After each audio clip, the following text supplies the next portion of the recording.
की शुरुआत होती है और नरेशन के द्वारा हमें बताया जाता हमारा भारतवर्ष, जिसका इतिहास खूबसूरत अनोखी कहानियों से सजा हुआ है। इन्हीं में से एक कहानी है कुछ ऐसे महान ज्ञानी ऋषि मुनियों की, जिन्होंने हिमालय की शरण में घोर तपस्या की, जिससे उन्हें प्राप्त हुआ एक वरदान। और जब एक ब्रह्म शक्ति जब इस धरती से टकराई तो अस्त्रों का जन्म हुआ और भी ढेर सारे अस्त्रों का जन्म हुए। ऋषियों की तपस्या सफल हो गई थी, लेकिन फिर ब्रह्मांड चीख पड़ा, क्योंकि उन सभी शक्तियों के बीच एक नई शक्ति जन्म ले रही थी, जो शिव भगवान की तीसरी आग की तरह थी, जो निर्माण भी कर सकती थी और विनाश भी। ऋषियों ने सोचा इस अस्त्र पर किसी तरह से काबू करना होगा, तो ऋषियों ने बड़ी मुश्किल से उस अस्त्र को शांत कर दिया और फिर हिमालय की चोटी पर सबसे शक्तिशाली अस्त्र का निर्माण हुआ, जिसका नाम था ब्रह्मास्त्र। तब ऋषियों ने ब्रह्मास्त्र के सामने अपना सर झुकाया। तब से वो कहे जाने लगे ब्रह्मांश। पीढ़ी दर पीढ़ी इन ब्रह्मांशों ने गुप्त रहकर इन सारे अस्त्रों की रक्षा की। फिर कई सदियां बीत गई और लोग इन अस्त्रों के बारे में भूलते चले गए। जिसके बाद कहानी आती है प्रेजेंट में, जहां हम शिवा नाम के एक लड़के को देख पाते हैं। उसके पास भी शक्तियां हैं, लेकिन वो उन शक्तियों से बिल्कुल अनजान है। लेकिन कभी कभी उसे बीच बीच में कुछ ऐसे सपने आते रहते हैं, जैसे कि वो इन सभी चीजों से जुड़ा हुआ हो। शिवा अपने सपनों में कुछ विलनों को देखता है, जिनके नाम थे जोर, जुनून और रफ्तार। दरअसल ये लोग ब्रह्मास्त्र के उन टुकड़ों की तलाश में हैं, जो कि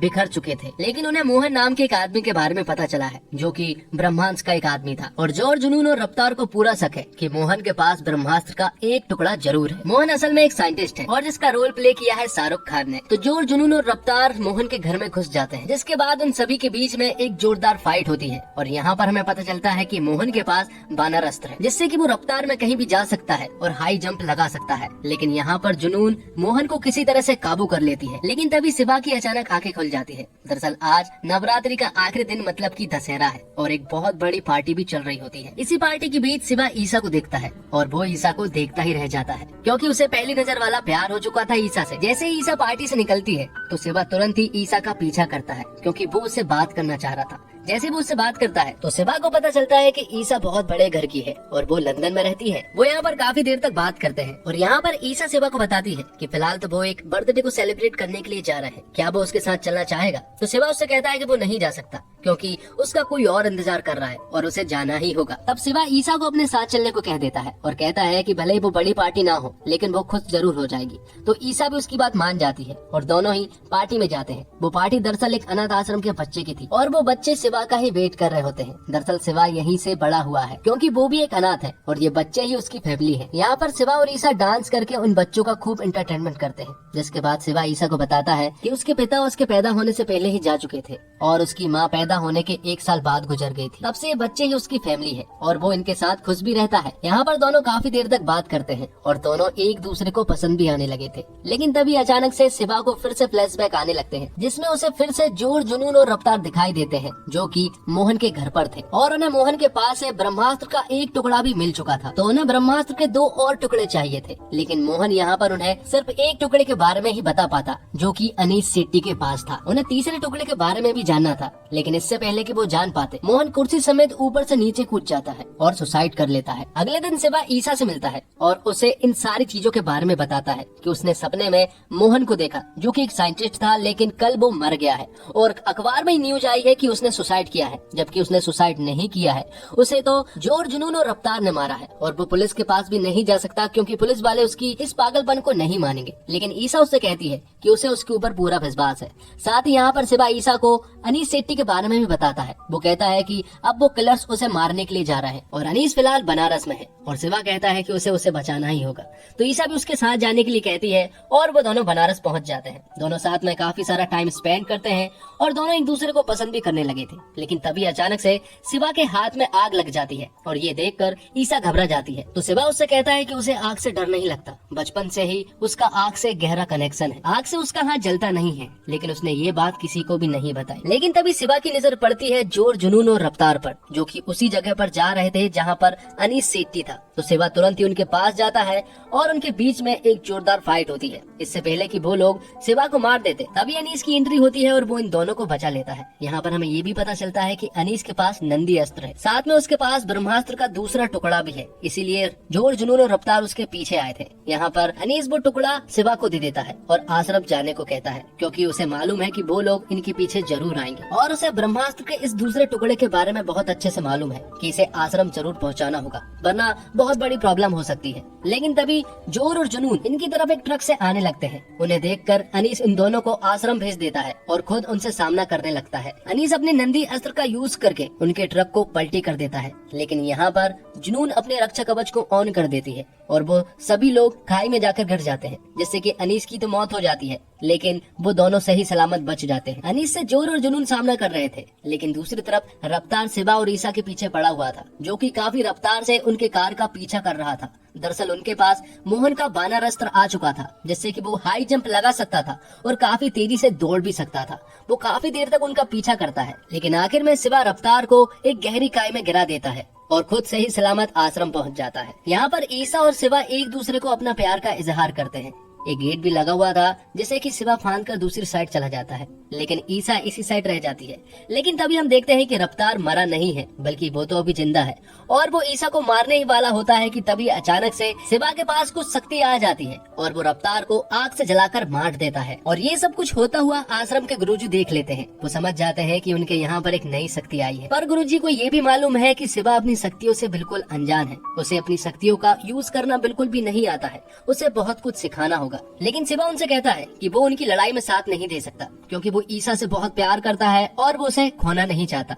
तब गुरुजी उससे कहते हैं कि अगर उसे अपने मम्मी पापा के बारे में जानना है तो उसे यहाँ पर रहना होगा और बहुत कुछ सीखना होगा। तब ईसा को वापस भेज दिया जाता है, क्योंकि सिबा की ट्रेनिंग स्टार्ट होने वाली थी। गुरुजी को मालूम है कि सिबा के पास अग्नि अस्त्र है, लेकिन उसे कैसे यूज करना है सिबा को बिल्कुल भी नहीं मालूम है। जब वो प्रॉब्लम में फंसता है तो अग्नि अस्त्र अपने आप सामने आ जाता है और उसकी रक्षा करने लगता है। दूसरी तरफ हम जोर को देखते हैं, जो कि ईसा के पास गया था। दरअसल वो आश्रम की लोकेशन जानना चाह रहा था और उसके पास नंदी अस्त्र भी था, जो कि उसने अनीस सेठी से लिया था। लेकिन ईसा के पास कई सारे प्रोटेक्टर थे जो कि उसे बचा लेते हैं। ईसा के ऊपर जो अटैक हुआ, इस अटैक का एहसास सिबा को भी हो जाता है और वो तुरंत ही ईसा के पास कॉल करता है। ईसा कहती है कि वो बिल्कुल ठीक है, क्योंकि ईसा प्रॉब्लम में आ चुकी थी और वो काफी परेशान भी हो चुका था। इसलिए सिबा को अपनी शक्तियों का एहसास होने लगता है और वो आग के गोले बनाकर अपनी शक्तियों को महसूस करने लगता है, जिसके बाद उसकी ट्रेनिंग शुरू हो जाती है और वो सही तरीके से अपने शक्तियों का इस्तेमाल करने लगता है। तब गुरुजी उसे सारे अस्त्रों के बारे में बताते हैं कि किस अस्त्र का क्या यूज है। सबसे पहले वो नंदी अस्त्र के बारे में बताते हैं, जो कि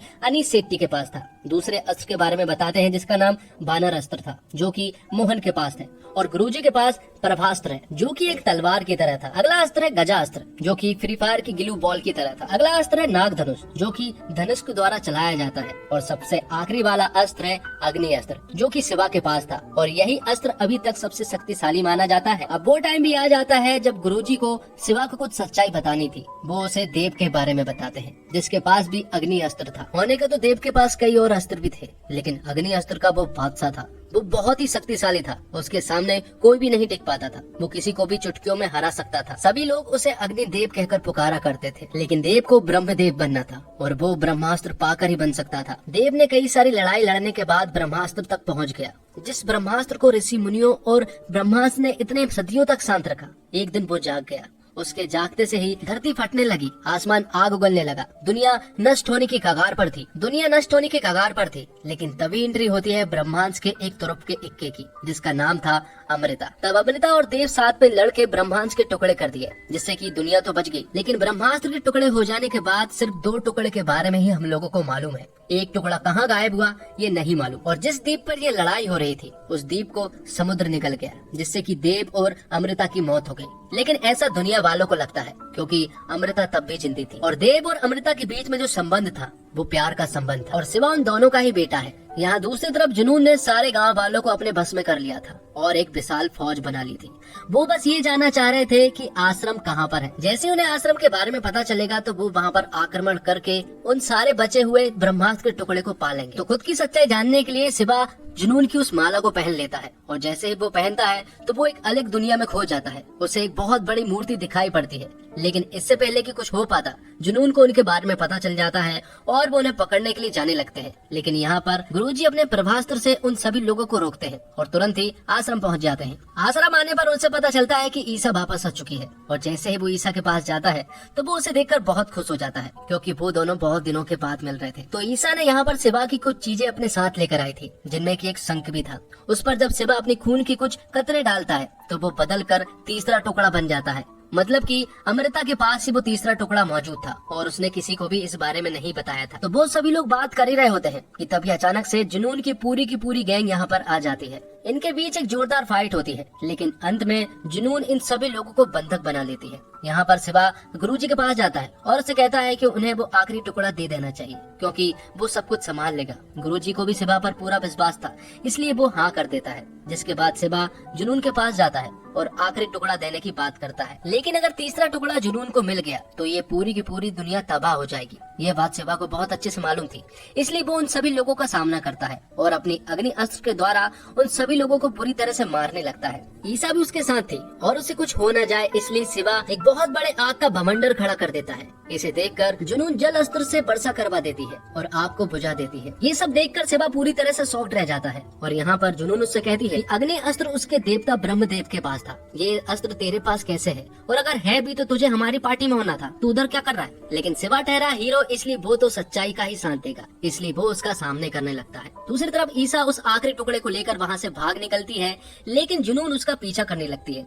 वहीं दूसरी तरफ बाकी सारे ब्रह्मांड भी इन सारे लोगों से फाइट करने लगते हैं। और जब जुनून ईसा के पास पहुंचने वाली थी और वो उसे मारकर वो आखिरी टुकड़ा हासिल करने ही वाली थी कि तभी ईसा बहुत जोर से शिवा चिल्लाती है। तो शिवा भी गुस्से में तुरंत ही ईसा के पास आता है और जुनून के सामने खड़ा हो जाता है। तो शिवा यहाँ पर सबसे पहले जोर को मारता है जिसके पास नंदी अस्त्र था। जिसके बाद वो जुनून से लड़ने की कोशिश करता, अग्नि अस्त्र को यूज भी करता, लेकिन जुनून का साथ अग्निदेव दे देते हैं जिससे कि जुनून के ऊपर अग्नि अस्त्र का कोई भी प्रभाव नहीं पड़ता और वो आखिर में ब्रह्मास्त्र के 3 टुकड़े पा लेती है और वो उन्हें जोड़ भी देती है। जैसे ही ब्रह्मास्त्र पूरा होता है सबसे पहले जुनून ही मारी जाती है और फिर से वही हाल होता है जो कि सालों पहले हुआ था। जमीन फटने लगती है, एक बहुत बड़ा तूफान आता है, दुनिया नष्ट होने की कगार पर थी, लेकिन ईसा दूसरी तरफ फंसी हुई थी और शिवा इस साइड था। लेकिन अपने प्यार को बचाने के लिए शिवा कुछ भी करेगा, इसलिए वो अपनी जान की परवाह न करते हुए ईसा के पास पहुँचता है और उसे बचाता है। लेकिन अब उन्हें पता चल चुका था कि उन दोनों की जान जाने वाली है